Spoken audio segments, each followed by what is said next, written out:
Concernant le budget atelier relais, notre parcours d'entreprise comprend notamment 13 ateliers relais et 4 bâtiments à usage tertiaire, hors tiers-lieu, un local commercial et un local mis à disposition à la mairie de Saint-Pied pour une MAM, une maison d'assistance maternelle. Donc vous avez des projections aussi avec le bâtiment d'OVA, espace éco-Michel Touré avec des travaux pour 33 000 €, tiers-pied. Je fais fini de la lecture de tous les travaux. Pour l'ensemble des bâtiments à vocation économique, atelier commun, 33 000 € hors taxes en fonctionnement, travaux de maintenance, contrat d'entretien, fourniture, et 10 000 € en investissement, mise en conformité à l'arme, extracteur et travaux d'aménagement. Concernant le budget annexe GEMAPI, les principales opérations d'investissement, Rivière 1 045 000, bocage 370 000 et protection des innovations 386 000. Concernant le SPANC, 1 240 000, convention de mandat, donc l'agence de l'eau 2022-2024, programme de réhabilitation dispositif ANC, travaux études, 11e programme. Concernant le budget assainissement collectif, les principales opérations d'investissement avec différents scénarios qu'on a vus en commission il n'y a pas très longtemps. Je ne vais pas rentrer dans le détail, il y a plusieurs options possibles. Les choses ne sont pas encore tranchées, si je ne dis pas de bêtises. Voilà. On arrive au bout de la lecture. Merci David. Bon, pour beaucoup d'entre vous, cette présentation n'est pas une nouveauté puisque elle a déjà fait l'objet de présentations à différentes occasions, notamment en commission des finances. Et puis, si vous suivez certains travaux de commission, vous allez retrouver des éléments qui ont été rassemblés. Néanmoins, puisque ça s'appelle un débat d'orientation budgétaire, nous vous cédons la parole pour évoquer certains aspects. Donc n'hésitez pas à vous exprimer, à questionner ce document, à demander des éclaircissements si tout n'a pas été clair. Moi, ce que je souligne quand même, et ce qui est quand même très intéressant dans cette présentation, c'est de faire le lien entre nos communes, rassemblées donc dans ce bloc de communal, et la communauté d'agglomération, à la fois en termes de charges, aussi en termes de capacité à investir, à fonctionner, aussi à l'aune des dotations, notamment de la fameuse DGF, voir comment les choses se répartissent. Et finalement, parfois, on peut avoir des intuitions, notamment sur la richesse du bloc communal ou de la communauté d'agglomération, qui méritent d'être rectifiées. Je trouve que ça donne un éclairage assez différent de ce que nous sommes tous ensemble à l'échelle de nos communes et de cette communauté d'agglomération. Voilà, est-ce que vous avez des observations à faire ou des questions à poser? N'hésitez pas à intervenir et à débattre, parce que c'est l'objectif. Après, c'est un débat d'orientation sans débat. On l'a déjà eu, ça. On l'a déjà eu.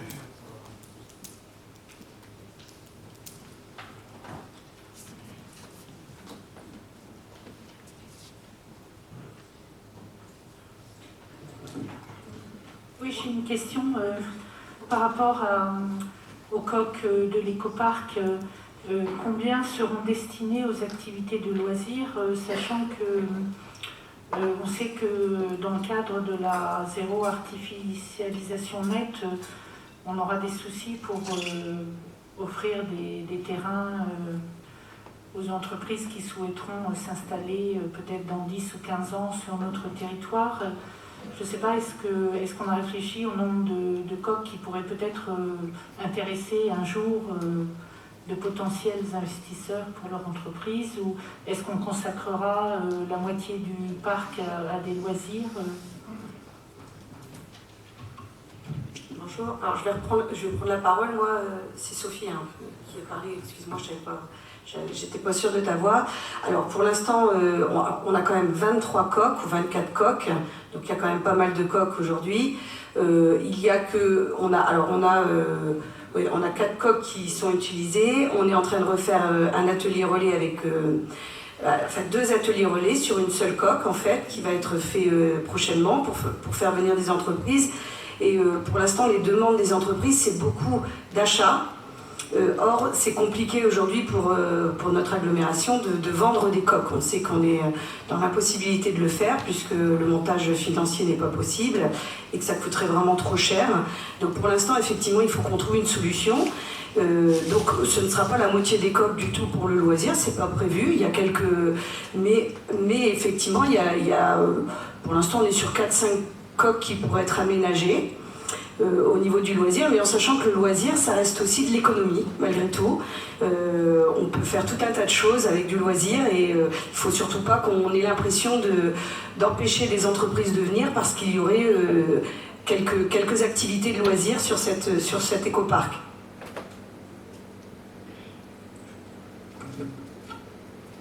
Oui. Alors moi, c'est surtout une question qui concerne les salariés. Donc là, je suis assez surprise de voir le montant d'augmentation brute mensuelle de 40 €. Alors ça concerne tous les salariés. Non mais voilà, c'était pas clair pour moi. Et c'est peut-être une déformation professionnelle, mais ça m'a paru très faible. Non, non. Alors c'est les agents de catégorie C qui sont concernés, certains, pas tous. Hein. On a déjà eu un volant d'augmentation il y a 1 an et demi, 2 ans, je crois déjà. Donc c'est un rattrapage sur certains salaires, donc ça ne concerne pas tous les agents. Certains agents de catégorie C qui sont concernés. Et au niveau des augmentations salariales, les salariés sont augmentés tous les 2-3 ans en moyenne. Je ne sais pas si vous avez une moyenne. Dans la fonction publique, logiquement, vous avez des évolutions d'avancement de grade. Je vois qu'ils réclament derrière, parce qu'on parle de leur salaire, je ne sais pas. C'est pas le salaire, c'est ça. Donc apparemment, ça ne monte pas assez vite, c'est ce que je crois comprendre. Là, j'ai été très surprise, moi, quand j'ai vu la rémunération de ma secrétaire de mairie. Je lui ai dit, mais c'est extrêmement faible quand on va revoir ça à la hausse. Ouais, c'est ça. Mais en fait, il n'y a pas de... Ce qu'on vit depuis la création de la communauté d'agglomération, c'est de essayer de retrouver des équilibres aussi dans l'organigramme. Chaque collectivité a sa propre politique, on va dire, en matière de salariale, soit par l'histoire, soit parce que les choses sont faites comme ça. Et vous doutez bien que quand vous êtes responsable d'un service avec 5 agents et que vous devenez responsable d'un service avec 50 agents à gérer, forcément, ça nécessite de revoir un peu les salaires. Donc certains comprennent bien et comprennent que ça va en évoluant. Et d'autres préfèrent partir. Donc on a des nouveaux qui arrivent, mais qui demandent des salaires qui sont assez imposants. Donc c'est un vrai comment dirais-je, un vrai casse-tête de trouver le bon équilibre, de faire comprendre aux agents qu'on ne peut pas tout aller vers le haut et qu'on a quand même à maîtriser toutes nos dépenses de fonctionnement. Moi, on est bien conscient que certains fonctionnaires ne sont pas assez bien payés. Alors on a conscience d'être sur un territoire qui est aujourd'hui attractif en termes d'emploi. Enfin, territoire qui offre des opportunités d'emploi. Et pour en avoir échangé il y a quelques semaines avec quelques chefs d'entreprise, de grandes entreprises du Sud-Manche, ils rencontrent le même problème. Aujourd'hui, ils sont obligés de revoir à la hausse leurs propositions salariales de façon à recruter. Et il s'avère, après une étude qui a été faite par le service des ressources humaines, il pourrait en parler bien mieux que moi, qu'en prenant les principaux postes de notre communauté, des postes de direction, en additionnant la masse salariale qu'ils représentent et en la comparant à des communautés de communes ou d'agglomérations de notre taille, on est environ 50% en dessous de la moyenne. C'est-à-dire que finalement, par héritage, on parle souvent des héritages des anciennes communautés de communes, eh bien nous avons intégré des agents dont les missions ont évolué, comme disait David, plus d'agents encadrés, plus de chantiers à conduire, à superviser, plus de responsabilités aussi d'un point de vue professionnel, et sans véritable revalorisation. On a évoqué, c'était présenté par David il y a quelques instants, les ressources humaines. Aujourd'hui, on n'a plus de directeur des ressources humaines, ou directrice. On recrute, on a eu plusieurs entretiens. C'est vrai que ce qui achoppe bien souvent, c'est la dimension salariale, même si nous l'avons considérablement réduit. On avait, pour la petite histoire, trouvé une très très belle candidate, mais qui a fait le choix de rester dans le domaine professionnel où elle évoluait jusqu'à présent, parce que les indices salariaux étaient beaucoup plus intéressants dans la fonction publique à laquelle elle appartenait, ce n'était pas la territoriale. Donc pour ces raisons-là, elle a fait le choix de rester là où elle était. Donc c'est à nous d'avoir une vraie stratégie de recrutement qui s'appuie aussi sur notre capacité à être de bons employeurs qui rémunèrent bien les agents. Merci pour ces précisions. Y a-t-il d'autres interventions? N'hésitez pas.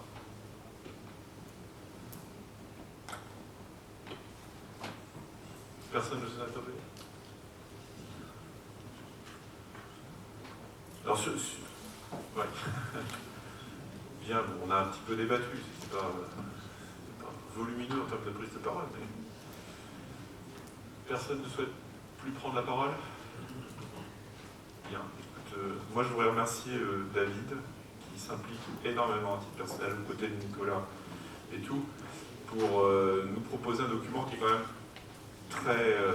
très facile à appréhender. C'est peut-être aussi pour ça que le débat est moins fourni. C'est quand même un document qu'il est facile de se approprier pour bien comprendre quels sont nos enjeux budgétaires communautaires. Donc merci vraiment à David et à Nicolas et à toute l'équipe qui travaille sur ces préparations budgétaires qui sont, vous l'avez vu, assez volumineuses. On embrasse quand même beaucoup de domaines, beaucoup de secteurs, beaucoup de paramètres. Et je trouve que d'avoir encore une fois mis la dimension communale dans ce DUB, ça apporte beaucoup en termes de lecture. Et chacun pourra retrouver sa commune, voir où elle se situe dans ce panorama global. Voilà, donc merci à vous. On va pouvoir passer au point 8. David? On va essayer d'être un peu plus rapide pour le coup sur cette question-là. C'est juste des conditions de remboursement des frais pédagogiques École des Arts. Jessie pourra compléter en cas de besoin, mais la note est très bien faite. Elle propose en fait une réduction de facturation concernant des usagers qui concernent le dernier trimestre de l'année dernière, avec une facturation à 50% quand le règlement n'est pas encore encaissé, ou un remboursement pour les usagers ayant déjà été facturés, ce qui ferait une enveloppe globale évaluée à 22 300 € pour les usagers, du fait de la période Covid où les cours n'ont pas pu être donnés dans les bonnes conditions, avec des systèmes de visio ou autres. Donc on vous propose d'instaurer un abattement de 50% pour l'ensemble des élèves de l'École des Arts sur la période des 7 semaines du deuxième confinement, soit du 29 octobre au 15 décembre 2020.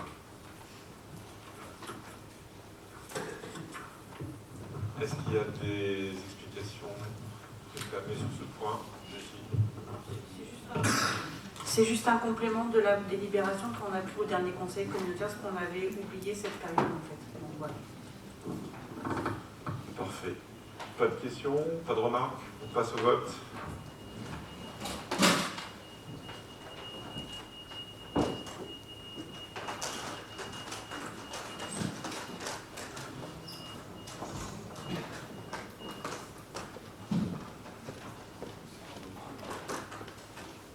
Et Philippe Faucon nous a rejoint d'ailleurs. Je signale, c'est le premier vote auquel tu participes. Et Xavier Tassel aussi. Bien, donc, je vous remercie. Nous avons l'unanimité. Le point suivant, David, 9, détermination de la tarification du bureau d'études communautaires. C'est un peu ce que je vous parlais tout à l'heure dans le cadre du DOM, hein, c'est le fameux bureau d'études communautaires. Donc les communes qui souhaitent bénéficier des prestations doivent adhérer à ce service commun et signer la convention s'y rapportant. Auparavant, on était sur une tarification à l'heure travaillée du bureau d'études. Dans un souci de simplification, il est proposé d'adopter une tarification pourcentage du montant hors taxe des travaux réalisés. Parce que c'était un petit peu complexe, un peu complexe pour le bureau d'études de compter le temps de trajet, machin, etc. Donc l'idée c'est de partir là-dessus, avec des pourcentages de 2% sur l'étude et programmes réalisés, 2% sur le suivi de programme, et 3% sur l'étude et autres travaux et projets, et 3% sur le suivi autres travaux et projets. Voilà. L'idée c'est d'avoir la facturation la plus juste pour les communes. Donc, on va tester comme ça. Si sur une année on se rend compte qu'il faut adopter le modèle, on essaiera de réajuster. Mais ce sera plus simple que de compter des heures de temps de présence. Est-ce que c'est bon pour vous tous? Oui, il y a une main qui se lève. Alors présentez-vous, c'est juste pour la retranscription des débats. Oui, on va te donner un micro.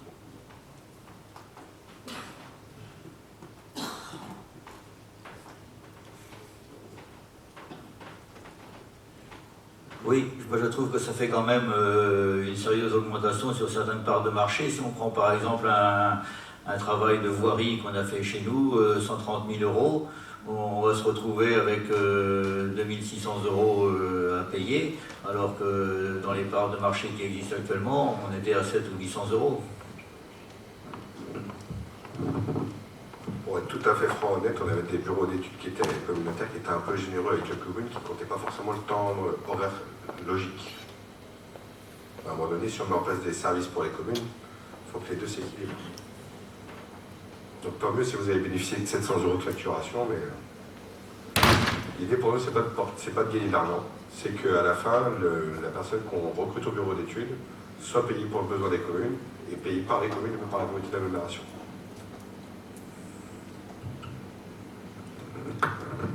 Et cette mutualisation qu'on propose finalement, ce partage finalement de compétences à travers ce bureau d'études, reste nettement plus avantageux que si les communes sollicitaient une assistance à maîtrise d'ouvrage. Enfin, je veux bien que vous fassiez et c'est pas interdit, vous pourrez le faire. Si vous jugez que le service proposé par la communauté d'agglomération est trop onéreux. Non, je suis d'accord, mais c'est juste une remarque. Hein. Oui, non, mais et on y répond de manière tout à fait claire. Oui, et puis c'est... Comme je l'ai indiqué, on part sur un modèle comme ça qui est plus simple en termes de flux financiers entre la communauté d'agglomération et la commune. Comme je l'ai dit tout à l'heure, on fera le point pour voir si c'est bien ajusté, pas ajusté. Et l'idée, c'est de suivre justement tous ces services que la communauté d'agglomération pourra mettre au profit des communes qui ne sont pas assez structurées, soit en matière d'ingénierie ou autre, et d'adopter, un peu comme ça se passe avec le PETR pour les instructions de dossier. Il y a un point financier qui est fait, on voit si on est à l'équilibre, on adapte le coût en fonction de cet équilibre-là. Y a-t-il d'autres questions sur ce point?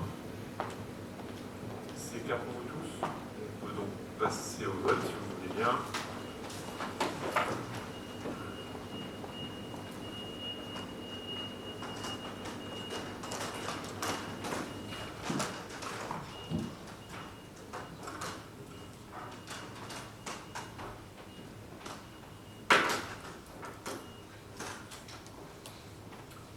Alors, il reste les votes d'Élise Roussel. Et voilà. Donc, nous avons une large majorité et un seul vote contre. Je vous remercie. Le point suivant, donc, c'est le point 10, décision modificative du budget général et des budgets annexes. Donc vous avez trois budgets qui sont concernés, le budget principal, de l'assainissement collectif et le GMAPI. Donc vous avez en lecture une diminution de 40 660 de FDTP, on a parlé tout à l'heure dans le cadre du DOP, le fonds départemental, avec une diminution du virement à la section d'investissement pour 40 660 euros. Des travaux qui n'étaient pas prévus suite au transfert dans le cadre de l'ACTECT des travaux Nautilus. L'AGLO a récupéré la gestion de cet équipement, il est urgent de faire des travaux. Donc ça avait été valorisé aussi sur une partie investissement de la commune d'Avranches vers la communauté d'agglomération, donc il y en a pour 68 300 euros. La notification du marché de travaux au quartier Saint-Germain pour 138 000 euros qui concerne la GPU avec la mise à disposition. Et on équilibre ça par des besoins d'emprunt de 246 960 euros.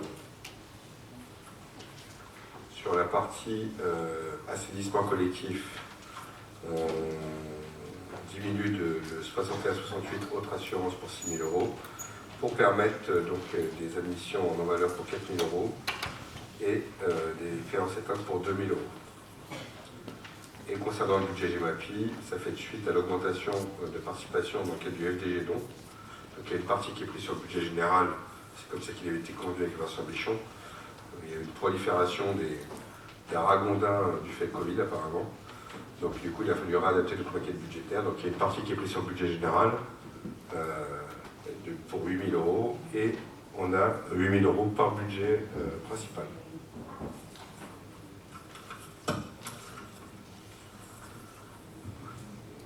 Y a-t-il des questions? Pas de questions? Si, Stéphane le fait. Juste par rapport au Rwanda, donc si j'ai bien compris, c'est l'AGLO qui compense ce que ne donne plus le conseil départemental, c'est ça? C'est vrai que c'était bon, c'était nécessaire. Alors, Vincent va développer, c'est surtout qu'il y a En fait, le département un accroissement du nombre. le département ne finance quasiment pas la partie FDG dons sur les ragondins. Finance les frelons asiatiques, les chenilles processionnaires, d'autres secteurs, mais pas celui-là. La question qui s'était posée à nous, c'est que ce budget ragondin pour l'agglomération, c'était de manière régulière autour de 68 000 euros. On a eu un gros dépassement en 2019 et on avait passé des consignes pour ne pas, puisque je rappelle, 68 000 euros sur 450 000 euros de taxes GEMAPI, donc c'est relativement énorme. Au regard de l'arrêté d'obligation de lutte pour les raisons sanitaires, on a travaillé avec le budget, avec David pour que le budget général puisse en prendre une partie. Donc voilà, donc cette augmentation était liée, on avait été saisi aussi par de nombreux maires du Mortainais, du Val-de-Cé, parce que les piégeurs les avaient alertés sur l'arrêt en fait de la rémunération à la capture. Nous, on ne pouvait pas budgétairement dépasser notre budget, donc on a vu comment on pouvait faire, et puis du coup on a rallongé un petit peu, et là on a l'ADM. On vous remercie parce que c'était important, parce que l'agglo fait le nécessaire pour entretenir les rivières, et c'est vrai que si on laisse proliférer les ragondins, on travaille pour rien. C'est un lien direct. C'est clair que si on entretient les verges, c'est fait régulièrement, et qu'en quelques jours tout est défoncé, on travaille un peu de la solution. Et c'est aussi compliqué avec le département parce qu'on aimerait bien qu'ils participent. C'est vrai qu'en termes de... Nous, on est les plus gros contributeurs au niveau des captures. Et donc on aimerait bien qu'il y ait une petite mutualisation, une espèce de solidarité entre les secteurs les plus peuplés, les urbains de la Manche et les ruraux. Et c'est pas toujours le cas.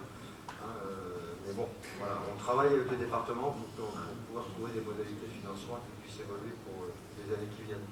On a pas mal d'élus départementaux maintenant, donc ils vont peut-être travailler là. Voilà, on a commencé à en parler là. On ira faire une manif à Saint-Lô. Non mais bon, c'est une décision importante. Y a-t-il d'autres questions, observations? On passe au vote, si vous voulez bien.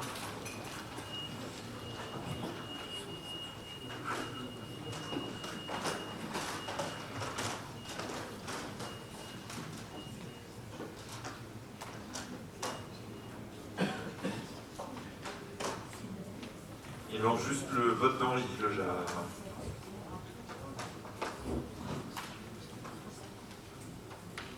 Il n'y a peut-être pas de ragondin à Jupigny. Bien, écoutez, nous avons l'unanimité, je vous remercie. Le point suivant, donc c'est un point ressources humaines avec la modification du tableau des emplois et la création de postes non permanents. Donc pour le coup, on en a vu une partie tout à l'heure dans le cadre du tableau qui vous a été présenté, vous savez, à 300 000 euros avec une atténuation de charge et avec un reste à charge de 88 000 euros. Donc ça va déjà vous causer un petit peu.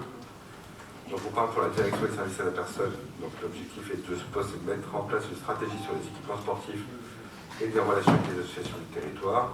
On pense notamment au projet d'Ecopark, mais pas que. Il y a aussi le renouvellement de l'ISP des piscines à l'échelle de l'Aglo. Donc celle de Saint-Hilaire arrive à échéance bientôt. Et une réflexion globale à mener à l'échelle communautaire. Concernant la direction des services techniques, donc on parle d'un technicien VRD pour renforcer l'équipe de travaux. Il permettra de concevoir et réaliser des projets de voirie de réseaux divers et d'assurer le suivi des travaux de VRD. Ce poste sera aussi un appui aux communes et sera refacturé au pourcentage des travaux, on l'a vu tout à l'heure. Et ce poste sera sur un grade de catégorie B. Concernant le thermicien, ce poste a des enjeux énergétiques pour la collectivité. Il a pour but d'assurer le suivi technique et administratif des différents contrats énergie de la collectivité, chauffage, climatisation, eau, ainsi que sa gestion. L'objectif est de maîtriser les consommations énergétiques de tous les équipements et installations communautaires. À moyen terme, ce poste se financera par les économies réalisées. On est sur un grade catégorie B. Concernant la direction habitat, un chargé de mission politique de peuplement. Ce poste a pour but de mettre en place des instances réglementaires, CIL, PPG et ID. Par ailleurs, il aura pour mission de pilotage politique de peuplement et d'animation du volet public spécifique du PNH. Ce poste sera sur un grade de catégorie 1. Concernant le chargé d'opération habitat privé, le but est de reprendre en régie la prestation qui est actuellement externalisée à SAR et la permanence habitat pour un coût annuel de 62 000 euros, et pour lequel on sait qu'il n'y a pas eu beaucoup de dossiers ou d'appels. Je crois que c'était 60 pour 62 000 euros. L'idée, c'est de reprendre ça en régie et d'accompagner les propriétaires dans leur projet de rénovation. Ce poste sera sur un grade de catégorie 1. Ces deux postes sont complémentaires et seront financés par les économies réalisées par la reprise en régie des prestations actuellement externalisées.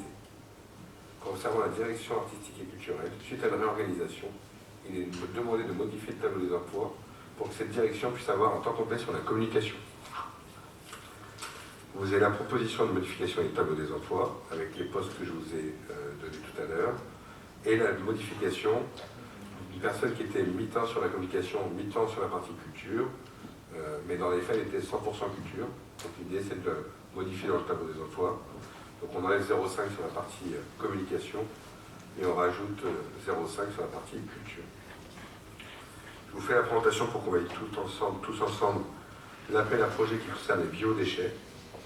Vous avez toute une note de présentation qui a été étudiée en commission, je pense, hein, Hervé, qui vous reprend donc l'avis. Je ne reprends pas dans toutes les propositions, mais ce qui ressort de l'avis des élus de la commission du 13 octobre 2021, les élus de la commission ont donné un avis favorable à la mise en œuvre de l'action 1 dans un premier temps, et par conséquent, ils sont favorables au projet de généralisation du compostage individuel et partagé, au plan de financement de l'action 1, au recrutement de 3 ETP, un chef de projet et 2 maîtres composteurs, sur des contrats de projet de 3 ans, au lancement d'un nouveau marché de matériel de compostage, à identifier et définir les besoins d'une collecte en porte-à-porte des biodéchets pour les professionnels.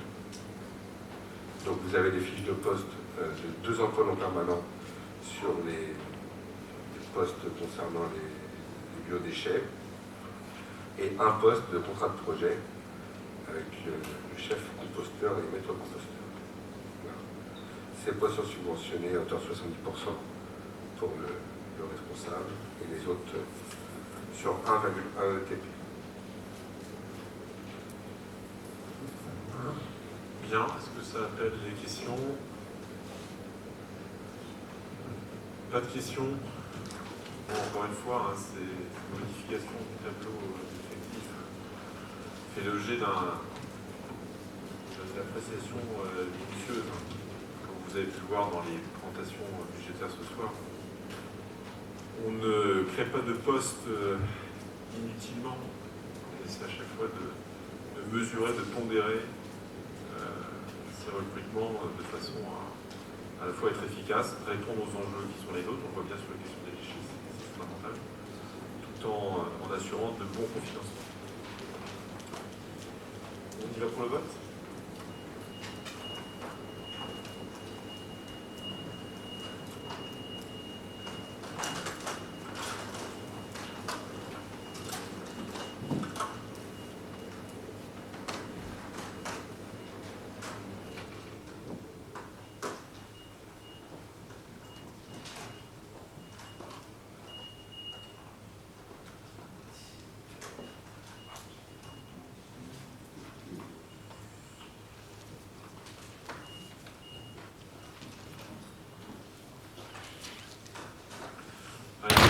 Quelques votes, le vote d'André Gauthier, d'Olivier Piani.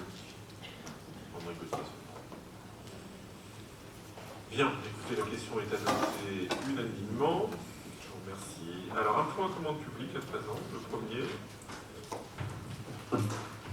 Qui concerne la réhabilitation du réseau d'assainissement d'eau usée et création d'un réseau pluvial rue Morin et quartier Saint-Gervais à Avranches. Donc on vous parle que dans le cadre de la réhabilitation de la rue Morin et quartier Saint-Gervais, entrepris par la commune d'Avranches, il est important de réhabiliter en même temps le réseau d'assainissement eau usée et de créer un réseau pluvial. Donc juste petite précision, vous savez qu'on avait rediscuté en plénière spécifique à la conférence des maires d'un retour de gestion des eaux pluviales.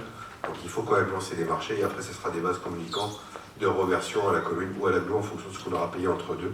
Je tiens à le préciser parce que ça pourrait apporter confusion. On continue à apporter une compétence alors qu'on a discuté ensemble pour qu'elle retourne en gestion communale. Donc la consultation de travaux a été lancée le 3 septembre, la remise des offres a été fixée au 4 octobre, la présentation de la liste des offres en commission MAPA a eu lieu le 26 octobre, la commission MAPA a émis un avis favorable pour obtenir l'offre de l'entreprise Turno, la plus avantageuse au regard des critères énoncés dans le règlement pour un montant de 479 755, dont 205 450 € pour le réseau d'eau usée. Donc, je vous ai proposé d'autoriser le président à signer toutes les pièces pour ce marché. Y a-t-il des questions, des remarques? Pas d'intervention. Je propose de passer au vote.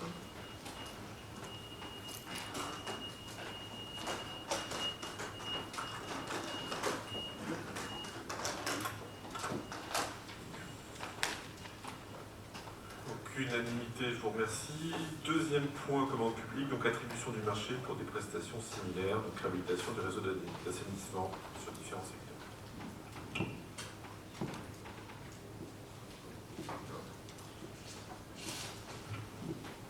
Oui, secteur 1 à 5, donc qui concerne les communes de Montauban, Marseille-les-Grès et Brest-Saint-Père. Le marché a été attribué au groupement Sturno Montauban-Barenton pour un montant de 665 000 euros. Pour cette opération, nous prévoyons de reprendre en tranchée ouverte un secteur géographique. Lors de la conception du projet du secteur 3 Maisonneuve, la communauté d'agglomération a découvert un projet hydraulique du réseau route de Granville. Pour résoudre cette anomalie, la communauté doit reprendre le profit du réseau existant route de Granville à Marseille-les-Grès. Sur le projet initial, nous avons prévu de faire une réparation provisoire route de Granville car le réseau existant est en train de s'effondrer.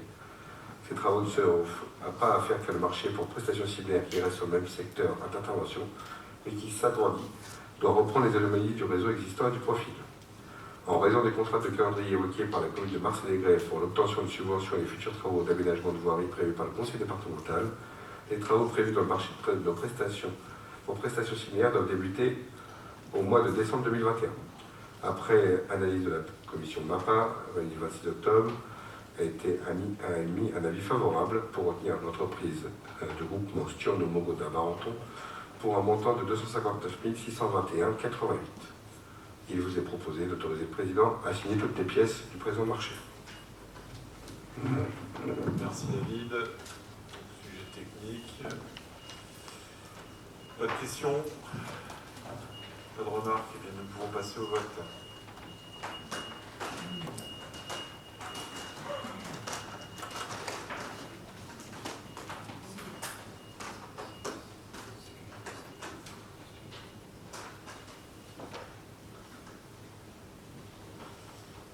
On a perdu André Gauthier. André était absent, hein. Vous avez donné un pouvoir. Donc nous avons l'unanimité pour cette question. Donc, merci David pour avoir rapporté l'ensemble des points de ce chapitre ressources. Alors je vais céder la parole à Gaëtan Lambert pour aborder le chapitre développement du territoire avec un premier point d'urbanisme. Merci Monsieur le Président.